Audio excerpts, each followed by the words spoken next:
Hello, everyone. Welcome back to another episode of the DJ Sessions Presents the Virtual Sessions. I'm your host, Darren, and right now I'm sitting in the virtual studios in Seattle, Washington, coming in all the way on the other side of North America on the East Coast in Miami. We have Amal Nemer with us today. How you doing today, Amal? Hey Darren, I'm doing great. Super happy to be here with you.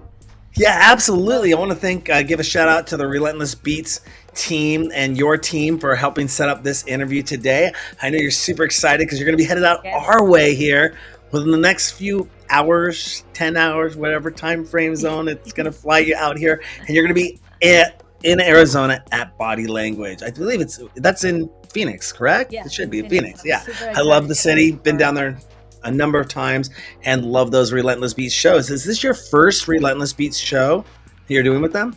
I believe so. Yeah. Yeah. Yeah, I think so. I mean, unless I'm confused because maybe like once I didn't know the promoter or something, but I do believe this is the first one. Yeah.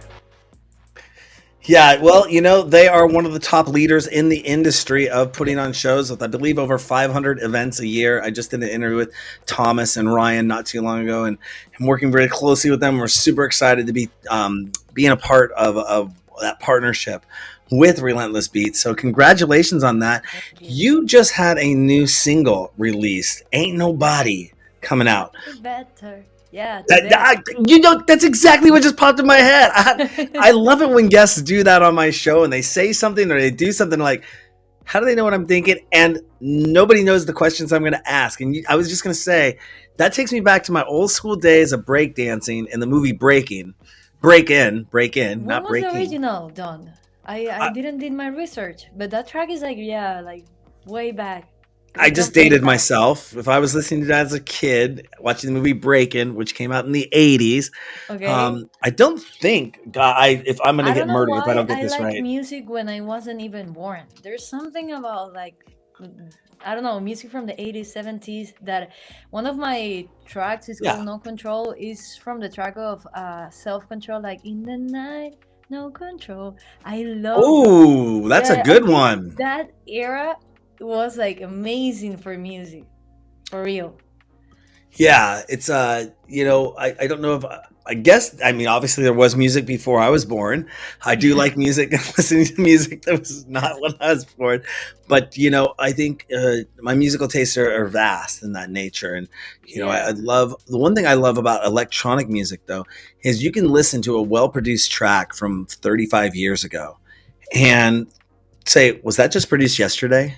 Exactly. It kind of gets a little bit of a timelessness to it that can transcend. And I think that's when you have people looking for new music. Yes, there's so much music being put out there now, so many tracks being put out So there now with much. the accessibility of being able to produce and all that fun stuff. Is that going back and reviving what people would call the classics, and they're like, well, where did that come from? Or hearing somebody go back and remix a classic and it Exactly. gets a new breath of life to it is just For me, a amazing. classic never should die. Never. Yeah.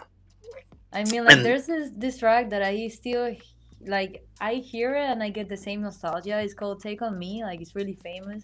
And when I hear that track, I say, like, wow, those people knew what they were doing, and they were making music like with the huge computers and the stuff like super complicated to make just one sound. And it's like, wow. Now yeah. it's easier, but there's something about like when the exclusivity when you don't get something like that easy that makes them I don't know more valuable in time or something like that. Yeah.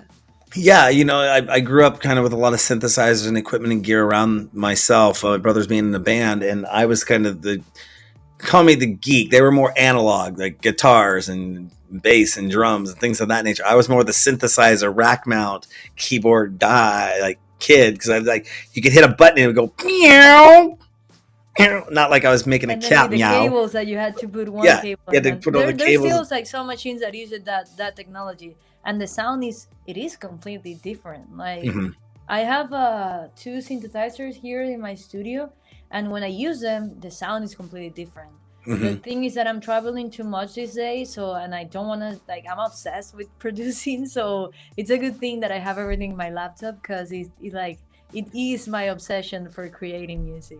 Yeah. Well, yeah, and the ability to grab plugins and basically build up all those things digitally. You put it on a Exactly. hard drive, put it and take it with you. You can be the laptop producer setup, put a great set of headphones in, and do studio productions on the road. Do you ever get fed up with making music, playing music, and what do you do when you kind of hit that kind of roadblock or writer's block or creation block, I guess it would be called, not really a writer's block, but do you have a mantra or anything that you do to get out of that, to reset yourself, to put I yourself mean, back in the zone? people tells or say that I should stop and take a break. That doesn't work for me. Like I just sleep because sleeping is like so important for me, and I come back in the morning like without touching my cell phone in the morning, without any electronic, only my computer, and my brain just go directly to the project. And I'm the kind of person that I don't start a project until I finish one. So I finish a song to start a new one, and that like keeps me fresh, because if I open like many projects and never finish one, it's like it gets my head messy. So I just focus on finishing one song and then move to the other, even if I don't love the song I'm finishing it. I don't know if I'm like maniac or something like that, like, but I need to Nope. finish the song before going to the other one. And sleeping always helps me. Of course, taking a break does help, but not for too long, because you Mhm. miss the rush, the fire. Well, Um, one of those things that you said that I follow or did follow, I kind of got a little bit busier once I came back to the microphone and sat back in this chair again, was the fact of waking up and the first thing that I do not do is grab my cell phone, go to yeah, the computer, start checking emails. I mean, I do some minor little tasks that set me up for the day, but I'm not waking up and putting the cell phone in my hand for 35 minutes and no. scrolling through socials. I You actually know, organize my life so I can turn on my phone at 11 a.m. or yep. 12. Something like that. Depending on the day or how busy I am, I usually grab my phone at 11 a.m. You're not gonna find me in the morning. I wake up like at 7 Yep. or 7:30 tops, and I wake up directly to my studio. But also another thing that really helps me out, it's like go and live my life. When I get too robotic or too obsessive, like working, working, working, because I like this so much that it doesn't feel like work, I forget that to create and to make music, you actually have to feel and live. And Hmm. like music is created through experiences. So if you want people to feel something with the thing that you're creating, you gotta live. You gotta know the emotions. So yeah, the excitement and that I go and live my life a little bit when I'm when I'm like blocked, and then something pops out. Absolutely. Nope. I've, Yeah, I've been there, burnt out a few times over the past 30 years of doing this entertainment game. And, exactly. I have a hard stop at 5 o'clock. I used to have a start at 9 a.m. just like you. I didn't touch the computer, sit down until 9 a.m. Had a hard stop at 5 o'clock. If I didn't finish it, it goes in the note card to do the project tomorrow or research Okay. tomorrow. Although when Exactly. you're in business though, your brain is always working on something new. It's hard for me to think of something besides the music. Like Mhm. it really, it's my entire life, and I never been happier actually. Mhm. So yeah. Besides like having like healthy habit, like going to the gym, exercise, paddle, yoga. I do many things, but music, it's like the main thing in my brain every single day, and I love it. Mhm. But as I'm telling you, I also gotta go and be a human. That helps the career. That helps everybody. Well, Having you people. started this journey not too long ago as a DJ in Yeah, Miami. In 2000. I mean, what a year to start a career in entertainment. yeah, But you're pushing it through. 5 years later, you were kind of local and DJ producer, and now you're a touring DJ producer.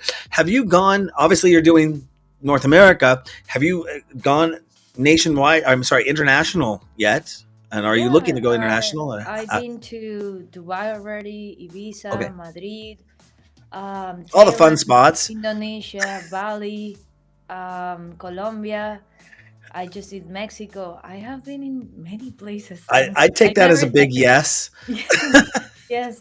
I never like even imagined it, because I was like the kind of person, I wasn't like scared to travel or anything like that. It's just that it wasn't like something I had on mind that it was like going to happen. It just happened, and I was enjoying it. And my biggest worry it was that I was going to be away from my studio doing the things that I love the most, that is actually making music.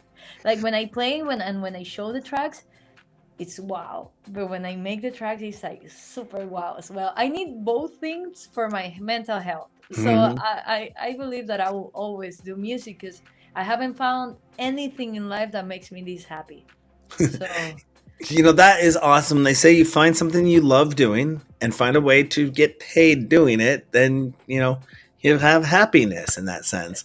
But some people, exactly. I mean, it's not an easy career path to Mm. choose that of an entertainment professional, and sometimes you need that big break, and a break or something that happens that take you from here. Oh my gosh, I was here yesterday, and sometimes you don't even get a chance to look back. I know if I look back on everything I've done, I mean, if I just went to watch my own episodes, 2,700 past episodes with this series alone, Got 20, how many episodes? 2,700.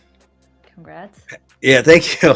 But if I had to spend 1 hour watching each one of them, or just putting them on in the background and did like 5 a day, it'd still take me like almost a year and a half to get through all my. That'd be every day. I'd have to listen to 5 hours of my own content a day, and I'm like, wow, and we're getting ramped up here to do a lot more as well, which is awesome. But what do you consider your biggest break that launched your DJ producer career?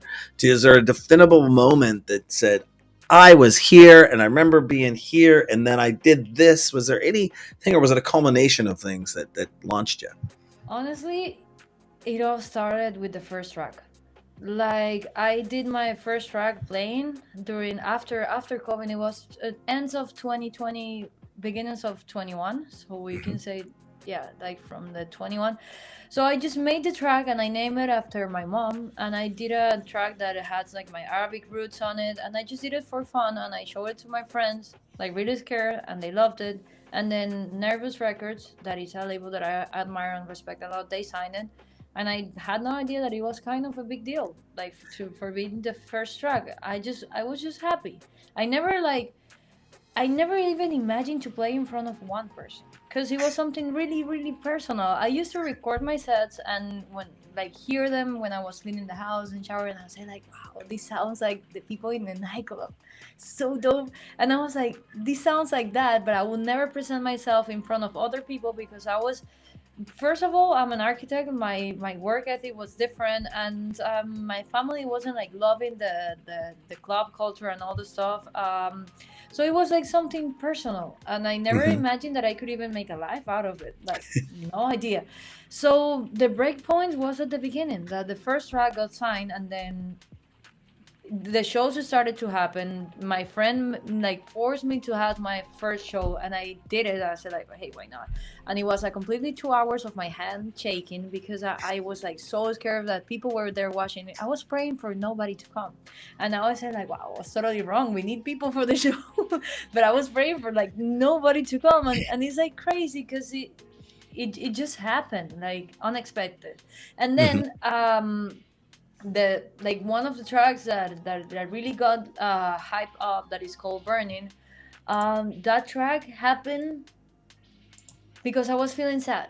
It was the first track that I did to express an emotion through music, and I had like 2 years producing by then, and I never used my emotions to make music. I used my memories but no actual feelings. And when I played that track for the first time to a crowd and I just sung the lyrics and I felt the beat, I felt the release of the sadness that I had inside. And that was like magical, healing, spiritual. I don't know how to call it, but that track literally fixed my broken heart at that moment.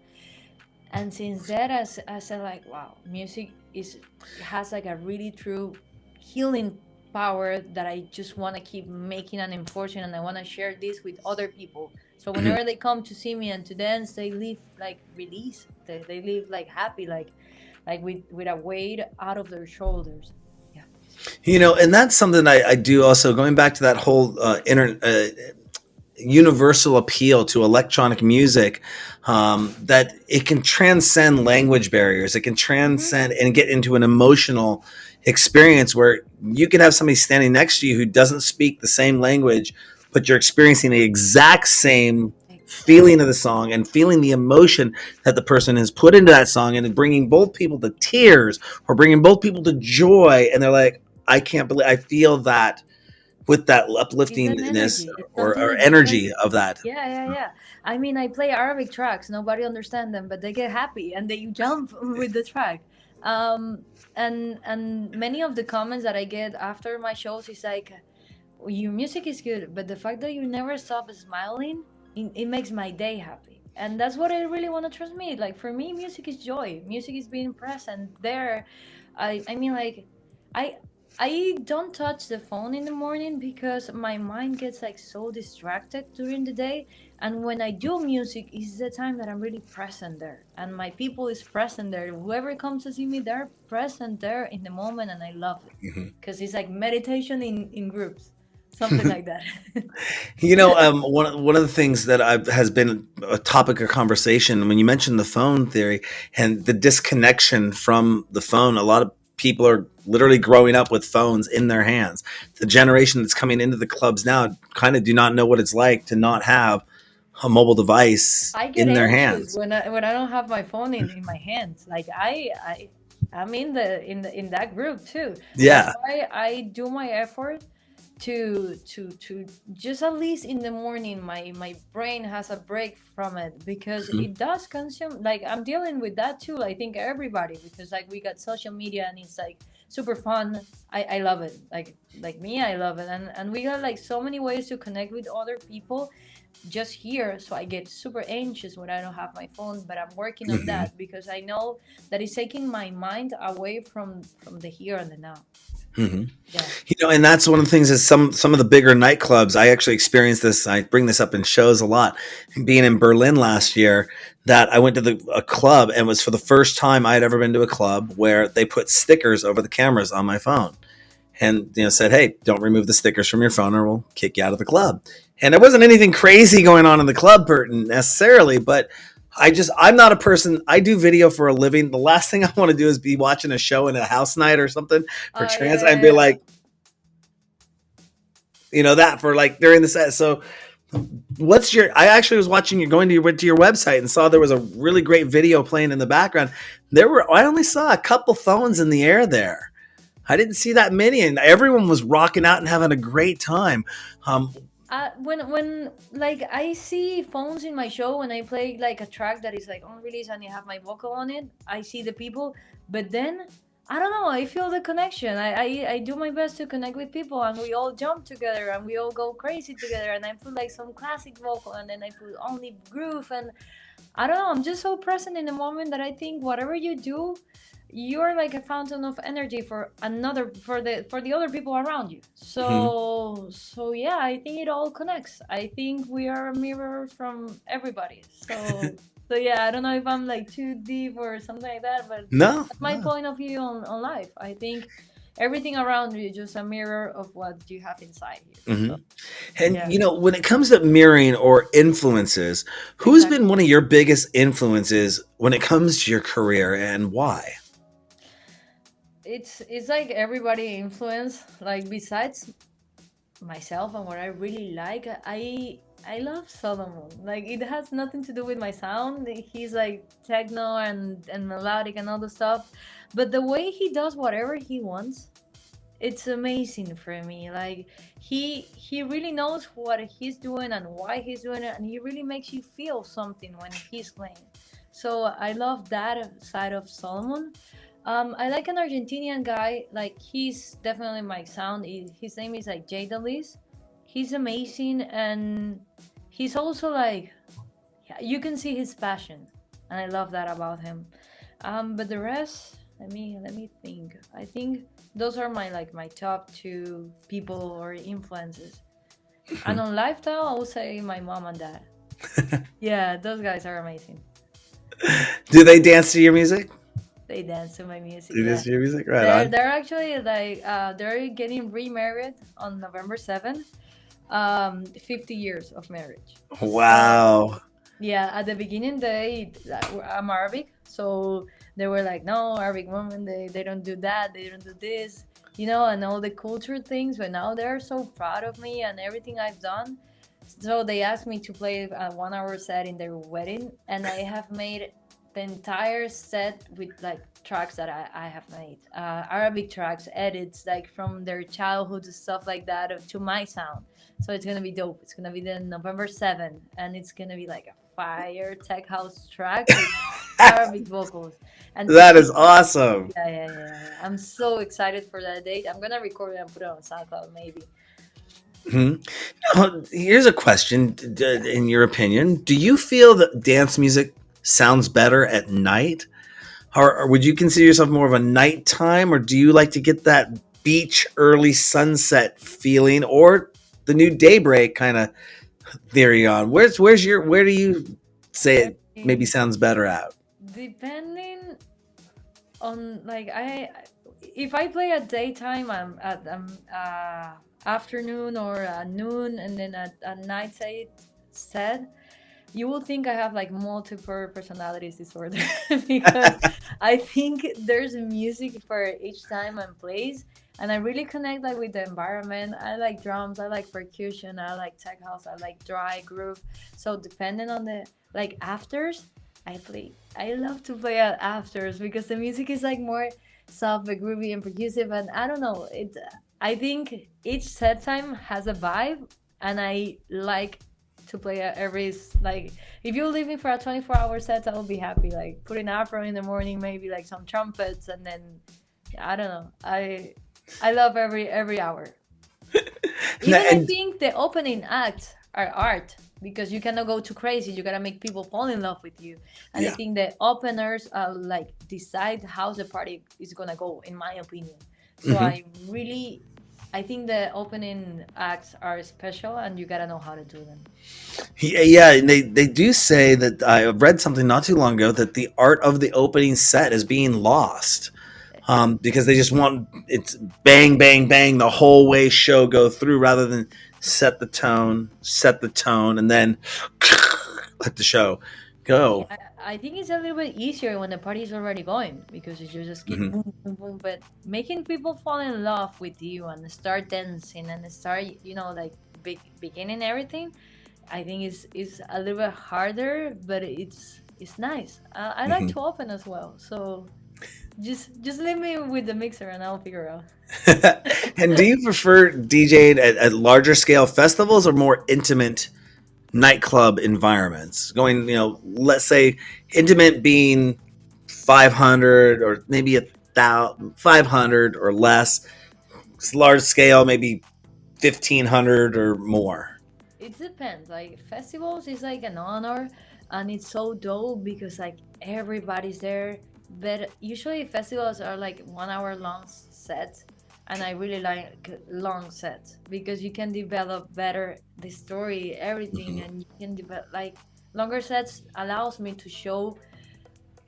I told you that I make a lot of music, so imagine like I do make a lot of music. Like I got at least 230 originals and like 196 edits.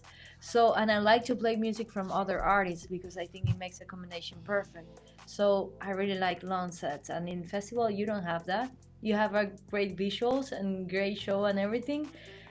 But yeah, I don't know. The nightclubs is like the connection with people is different because you got them like all here, and that feeling's brutal.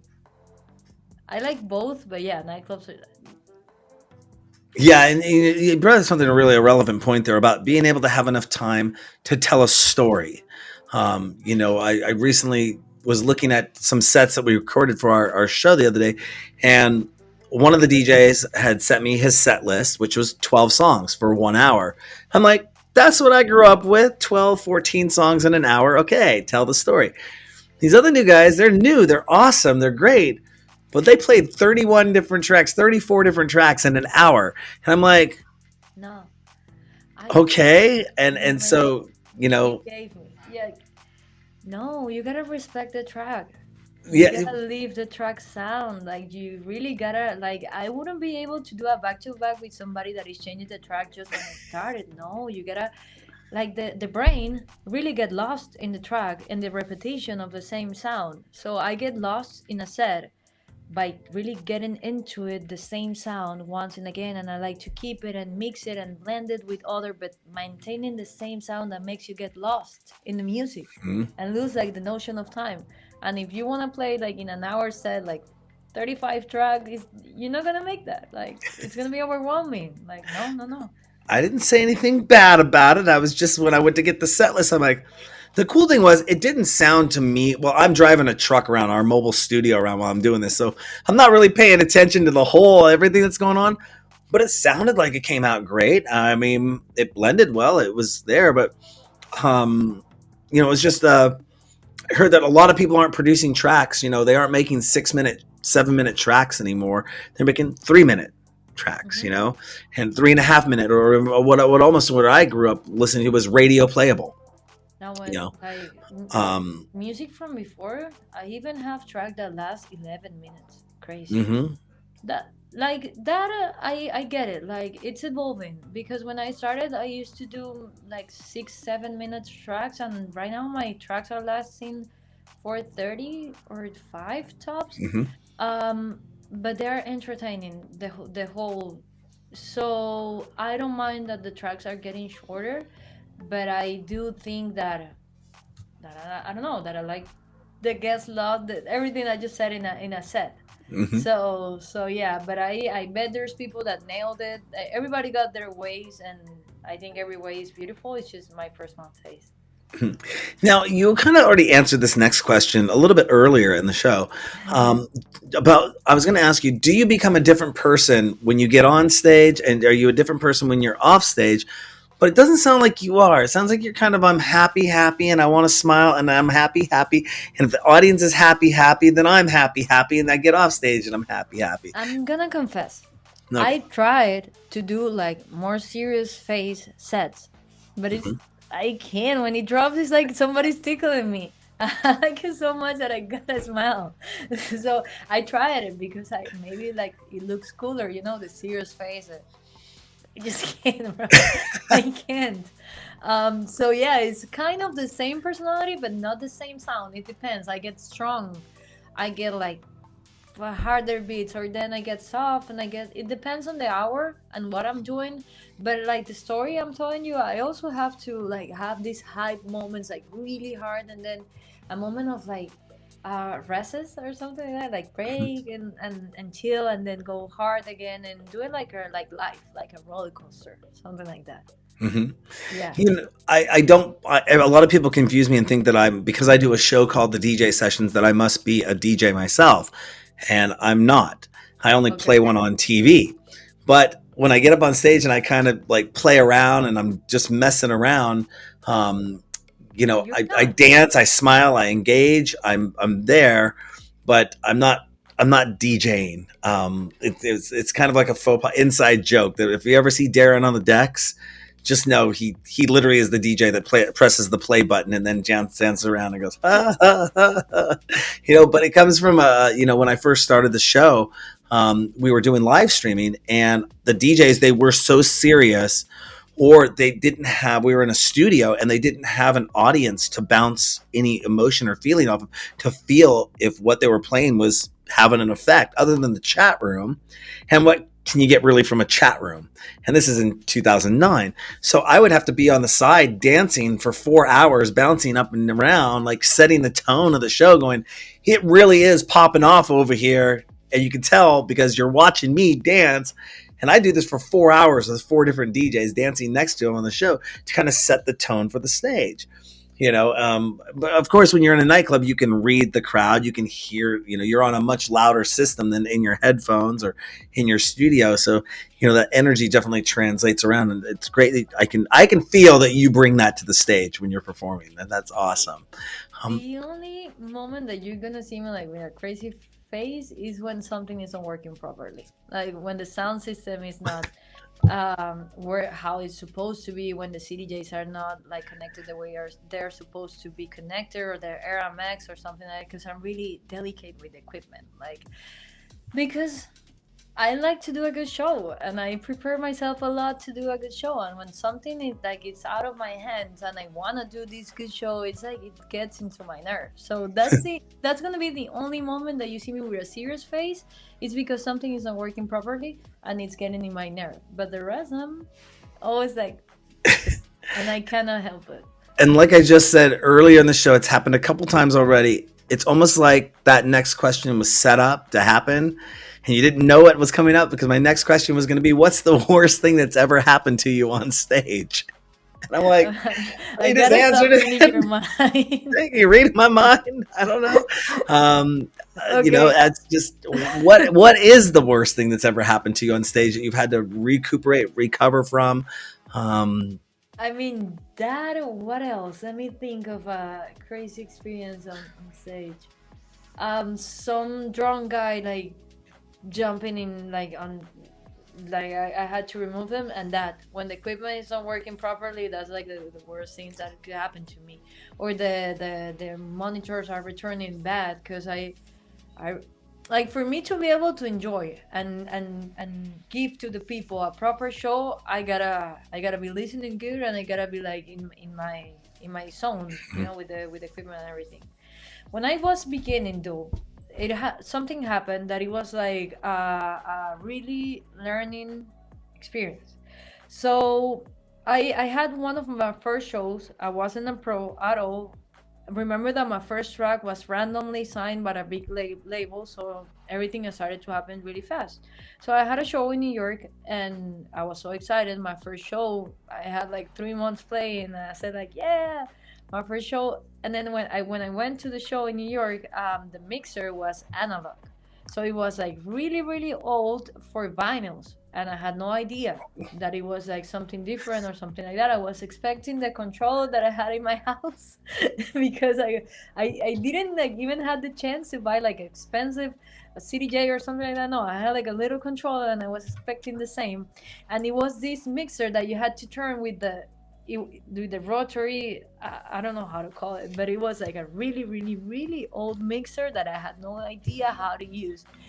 So I saw it, and I prayed because I had nothing else to do. And the CDJs were like the first CDJs, and it was like super weird for me. I was so new, and I nailed the show. I don't know how I made it work, but after that, I took vinyl's lesson because I said like, this is never gonna happen to me again. I gotta have the information if I want to do this like seriously and properly. So I learned how to play in vinyl after that experience, and because I wanted to get my ear better, because you gotta figure out the time and all the stuff.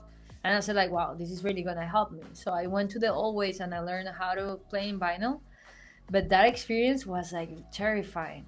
Imagine it's like one of your first shows. You're super excited. People is there, and you didn't want it to anybody to see you at the beginning, and then you have people watching you with a thing that you don't know how to use. So it's yeah. Wow. yeah. Wow. I could not. That would. And it wasn't this way. Just I'm just surprised that you're. They didn't. My question would be: is was there a writer involved, or was No, it? I didn't even know what a You know, manager was. I had no idea of anything. I just knew that I like to play, and they were telling me to play New York, and all my friends were like, "Yeah, you're gonna play New York," and I said like, "Yeah." And when I go there, I don't know how to use this, so it was like wow. wow. But I figured out, and it was an hour and a half of my heart here, like here, like, and then people were like trying to talk to me, and I was like, just trying to figure it out, just looking at the mixer. It was a really, really old mixer with some, like, one of the first Pioneer CDJ that. So that night was a learning night, a really long and learning night. That hour and a half, it felt like 3, 4 hours, like 7 hours. And Yeah, then probably the night you learned the importance of having a writer and a tech check before you go. exactly. Yeah. What equipment do you have? No, I'm getting starting opening up a working with a new venue spot here in Seattle, and one of the things that after all being backstage around, being around, working with all the promoters and wonderful companies that I've worked with over the years, is being able to put that this is our house equipment, this is our house gear. So Okay, you okay. aren't caught off guard. Anyone should know this. Or when I book somebody, it's like that automatic email is going right back to them saying, this is our house equipment, this is our house gear. I was you so know clueless that I think even if they told me the I wouldn't like checked it because I was like so yeah, yeah, clueless. That's the word. Like in the Happy Wonderland place. Yeah, I'm gonna have a show, and I wasn't like even checking the things. The name of the mixer, I don't know it, but like until now, that was the only time that I saw the mixer because it was not the zone or anything like that. It was like the buttons were literally this big, and you had to rotate them. So pretty old. I don't know. I'll do the Google search after us. Yeah. yeah, no, it wasn't faders up and down, it was the dials. Exactly. Yeah, yeah, Yeah. yeah, yeah. So you know what I'm talking about. Yeah. Yeah, New York I is keep my ear to really the ground on some stuff. yeah. I'm impressed that you're not a DJ, honestly. No, I mean I own DJ gear because I do a DJ show to have DJs play on in case like something happened. Because back in the day when I started the show, I didn't own any DJ gear. I had cameras. I could do video production all day long, but a DJ show, I had to borrow a lot of gear from my friends. I think we started by using the CDJ 1000s, the MK3 1000s. So Okay. it's just CDs that everyone would put in there. Um, and then, as we upgraded with my friend Sergi, he got the 2000s and we used those for a number of years. And then I looked at the 3000s. I'm like, I really need to do that. So I got an RX1 and an RR because they're nice, compact, and anyone can play on them. I have anyone around the world. If you know Pioneer, you can play on them. So I got that just to have some standardized equipment. Say this is what I have because we work in a lot of tight places, but people get it. They're usually record boxed, which is awesome. They Yeah. can pop in a drive now and boop, let's go. But looking at getting 3000s or the new 3000, I'm like, they And there's collect like dust. even a newer one right now, the Yeah, uplift the one. X Yeah. series. I mean, yeah, if I had 10, 15 grand laying around just to go, okay, cool, let me Yeah. buy these, and then I'd I probably be got the able to rent them 3000. I out. think I'm 'Cause, gonna stay with them for a bit. yeah, Also. Yeah. I mean, I wouldn't doubt their reliability, and they're a great piece of machinery. It's just for what we do. We're not booking anyone big yet. I leave that up to all my promoter contacts that I know, like Relentless Beats. I let them handle all the gear requests and the rider requests. We just get there, we film, and do our thing. Okay. Speaking of doing stuff for a long time and seeing technology change over the years, not necessarily shifting and focusing on technology per se, but Carl Cox has been doing this DJ producing thing he just turned 63 this year, and he's still rocking major festivals, kicking ass out there, doing his thing. Do you see yourself still DJing and producing at the age of 63? I mean, I just told you that when I don't produce for 2 days, I get like sad. So yeah, I will always make sure I'm playing with Car Cooks, by the way.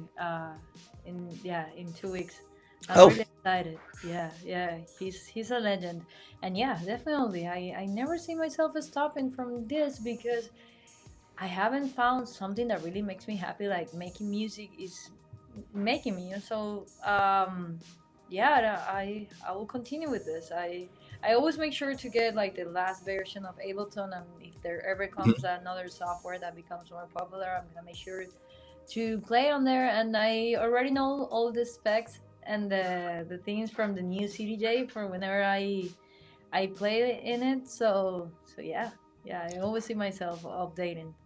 hmm what show are you going to be playing with Carl at? It's called Moon Landing in Tampa. It's November 1st. Okay, I'm opening for him and closing for him, so it's gonna be a dope show. That's awesome! gonna be my Congratulations. personality of really strong music. Congratulations on that. He definitely is, like I said, is one of those people. We're still, I'm still working on getting him on the show. That Yeah, will happen within the next I six bet months to a the year. information that he has is like really valuable because I did my research when I was starting on this music career. I always like to know history. I always like Mhm. to learn and stuff. Like I know about the computers of how they used to make the electronic music before. I studied like how Carl, like he really started making the DJ the cool person, you know. So they, you remember the DJ used to be like hiding in the club and like in Oh a yeah, small cabin, absolutely. and he was the pioneer of moving the DJ to the middle of the room, you know, and actually like Hmm. mixing the things. So yeah, and playing with him is like, he's a legend. He's Hmm. true. It's a Yeah, really I honor. had the honor to be in a pretty much a closed room seminar with him at ADE in 2022. And, you know, at that time he was talking about reinventing himself again. And he even sighed or kind of rolled his eyes, saying, "Yes, it's me. I'm reinventing myself again and doing something new." I'm not sure if he's. I saw this on the billing for Dreamfields last year. Carl played there, I believe. And his new thing is kind of a hybrid DJ set where he's actually creating music on the fly, but he'll have one CDJ and a laptop there. I don't know if he's doing that for the event or if that's his normal thing now, but he can do either the one or the other. But that was what he was saying is I'm making a different, you'll never see me play the same show twice because I'm Exactly. making music on the fly. And then, yes, it's coming from a computer, but if the crowd's feeling this, I can go with this and this song and make it completely brand new and go live with it, you know? And I was like, that's awesome, you Yeah, know? I saw him performing that show in Ibiza this year. Mm-hmm. Not live, but I saw him like on videos. He was Mm-hmm. doing that. He's really a fantastic legend. Like I think that fact of like never being really satisfied and always looking for more is the excitement of life. Like Mm-hmm. I'm happy where I am right now, but I want to keep like improving.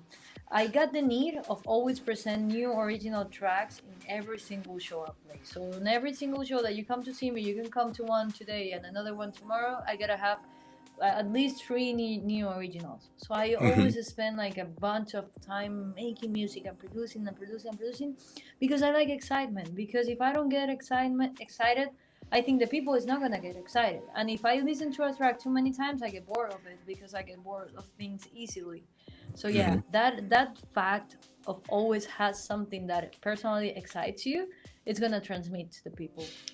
Yeah. And one of the things you touched on it. You know, if you don't make music for 2 days, you kind of get you recluse, you get a little sad and stuff.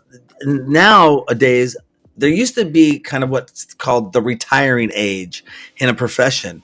Oh, we just thought Carl's still doing it. He's 63 years old. Is he going to retire from this industry? Or is it going to suck him back in? Hey, Carl, you're 80. Get up on the decks. You know, is there a retirement age, or you see some memes pop up from time to time of saying, I'm 51, just turned 51. And they're like, hey, if you're over 35, you shouldn't be on the dance floor. And it's like, Mm, you please, know, no, I don't think that, So, it's just, yeah, that retiring question that you don't have to nowadays because you can just keep doing this forever and ever and ever, and, I and, and, mean, and there's always going to be new technologies in a sense coming out to say, oh, wow, I'm going to go do this in virtual reality now. I mean, I don't know the future. Like I know what you're gonna ask me, and I answer it up front. But like to be honest with you, I don't know where I'm gonna be in 20 years or something. I have my expectation of life, but I'm always a person that thinks of the future. Like if you see my habits, I train every single day. I eat clean. I have like 2 years without drinking, stuff like that. It's my personal decision.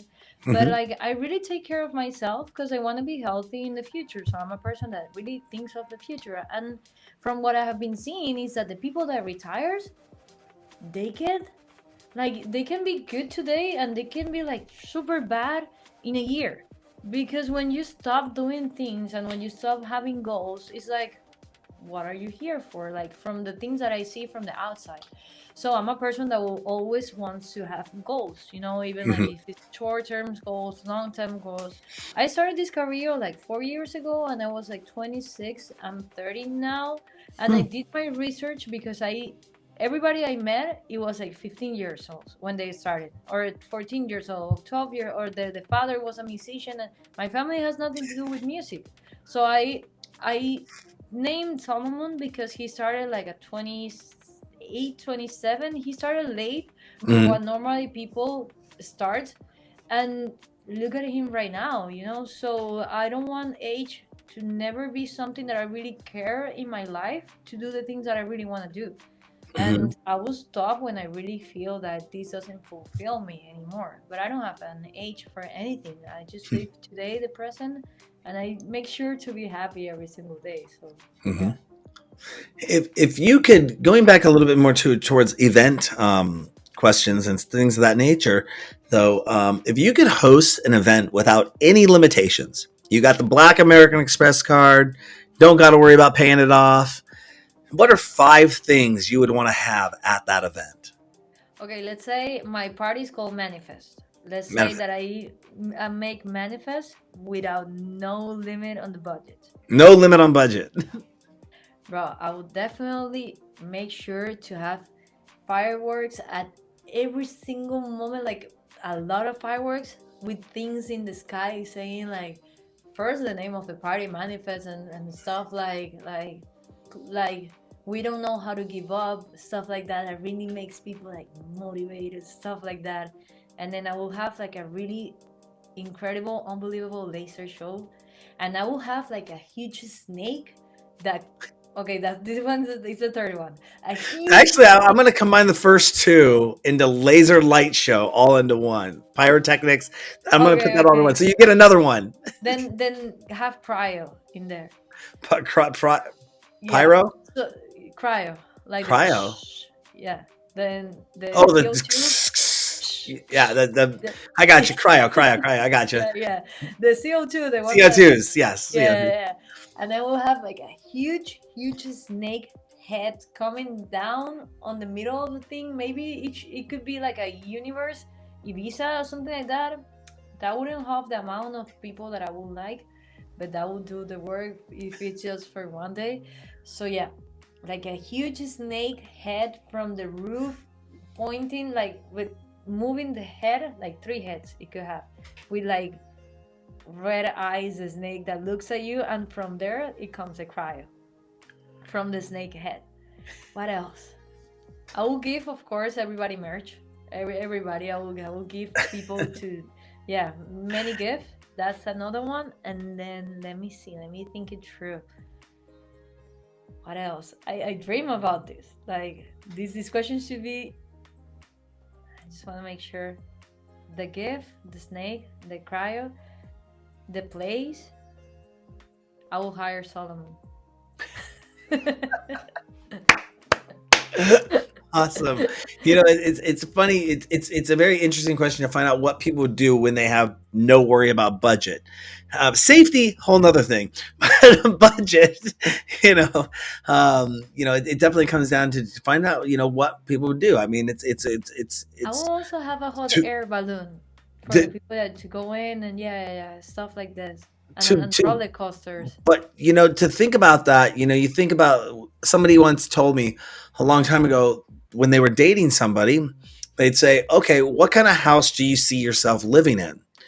And the person who describes their house would describe, basically the description of their house is how they view life. And if say, and not necessarily how they view life, it's not a judgment on their life. It's just, do they have big goals and aspirations? I want to live in a 100-person, 100-room mansion and have an island and have hot air balloons and jet skis and everything around the I place. will Or even Santa Claus. Everybody like a reindeer, yeah, or some people might just huge. say, hey, I'd like to just have a nice little bungalow, 2-bedroom place in a remote area and have fresh water and, and chill. And that would be for them. It's a very interesting question to find out what people want, what their dream event would look like. And I'm glad you did, once again, you did something and said something about a question I was just going to bring up next. Right after that was, you mentioned having merch. And how important is it to have merchandise? Because I really went to your website, saw you had some cool stuff. I got some questions about that because we need to revamp our merch store. Okay. So we're going to talk about that a little bit after show. But long story short, how important is merchandise to have for artists? I Um, mean, I read a book that it says the most important thing in life are the host. Like Indian people treat the host as the kings, you know? mhm. So whenever you come to an event of mine, my host is the king, and I would like to treat my host cool. And sometimes I don't like to like. It's necessary to sell the merch, but sometimes if you can just give it to people, I mean, like a memory is gonna stay in your brain forever. But if you were the teacher of an event you love, that means something like for longer time. And I think the most important thing that you always gotta have on mind is to stay in people's life as long as you can with a, of course if you're a good memory, like, so you go to manifest, you had the night of your life, then they give you a shirt, you see that shirt, you're gonna go want to go to the next manifest because you're seeing the shirt, you're remembering those memories, the happiness with your friends and stuff like that. So yeah, I think merch is important if you want to be remembered like for at least a little bit longer. No, I have a few I have a very strict policy. If I don't wear other people's logos on things I do, I have like 5 or 6 logos. Of course, I'll wear a DJ Sessions logo, Okay. you know, but I wear Apple logo because I used to work for Apple. I wear there's an event that I was part of up here in the Pacific Northwest called Cascadia, and I would get volunteer shirts all the time. It was those volunteer shirts that I would walk around town in, and people said, "Oh, that's a Cascadia volunteer shirt." I remember I was there at that one, and all the magic that happened at those events, were just Right. really awesome. So your translation to yes, having that memory that you can trigger somebody else's memory by seeing it, then you're like, you get re-triggered by not only knowing you're wearing it, For but then they bring example, it up. Nervous, the ones that signed my first record, I always wear their t-shirts with proud, it's people that did good in my life. So Yeah. I wanna bring them up. So yeah, merch is important, 100%. hmm Yeah, and it can start out. It doesn't. I mean, if somebody was just starting out, there are ways to have an online merch store without investing in a bunch of inventory anymore. I grew up with my dad owning a screen printing business, so I mean, we were there with screen printing machines in the house printing shirts. Before online ordering became a really big sensation, and I mean, our online store, I think we're running through Cafe Press right now, but I'm definitely looking to change that. Not no hate to Cafe Press, but we want to get a little bit more fashionable than just the basic stuff that's out there. So we're really looking at revamping our merch store. I do think that's a very key component. Also, having your own domain name, your own website is, I Yeah. think, very key. I tell a lot of artists, if you're going to brand yourself, go out there and get your domain name. Also, trademark your name. If you're not just going to do it at the state level, check it in the national database. Check it against if there's somebody else out there. If you're not using your real name as a Trademark DJ, is weird enough. So you know, I didn't have to bring yeah, I it didn't up. have to do much. I don't think I Yeah. don't I don't think I would really go out as uh, on the billing as Darren Bruce. Darren Bruce is playing. That's cool. Who's Darren Bruce? I don't know. But if I say, hey, I'm the DJ Sessions, oh, it's the DJ Sessions. Yeah. Yeah. Hey, and I still cannot believe that you're not a DJ. That is, it blew my mind. Yeah. Now, after weeks of or months of touring and doing all this stuff, I know you want to get back to your studio. That's one of your key things to do. But what do you like to do when you get home to relax? Not studio time, but take that personal time. Are there any activities, hobbies that you find that really help you gravitate and keep you centered to your musical mantra that you have? Yeah, yoga is a really important part of my life. Going to the beach. My family is really in Venezuela, so here in Miami where I live, my family is my friends. So I always like to touch base with my friends that reminds me, I don't know, how to have a good time besides the music and stuff like that. And I go to paddle. I do to like mental health and to keep my energy and everything. I gotta do like 6 gym sessions a week. So I'm really like, I think I have a lot of energy, and if I don't burn it out, I get like anxious. So yeah, I always need to do physical activities. Mhm. I play paddle, I do yoga, I go to the beach, I do everything that I can to enjoy nature, and I like to go to parties. I really like to go to parties. Yeah. Definitely know about going to parties, and I do know a little bit about yoga. My personal trainer. She's into yoga, and I've been to a few different types of sessions with her.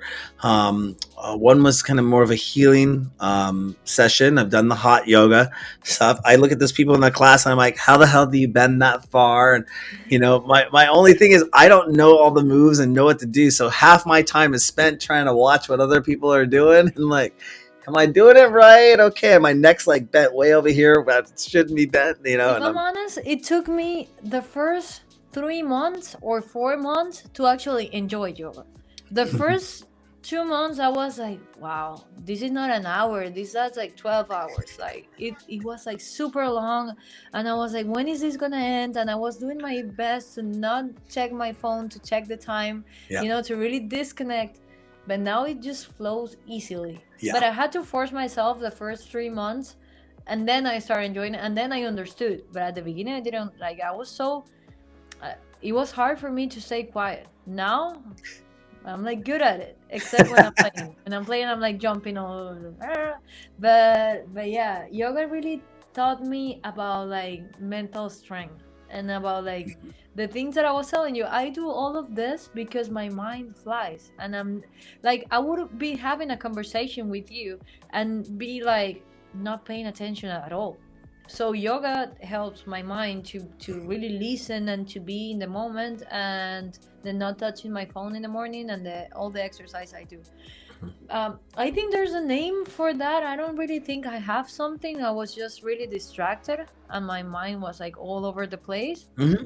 PhDs. I don't think I have. I don't know. Maybe. ADHD. Yeah. I don't know. But all these things really helps me to, like, for real. It was so embarrassing. Somebody was telling me like a story, looking in my eyes, and I was looking at that person, and my mind wasn't there.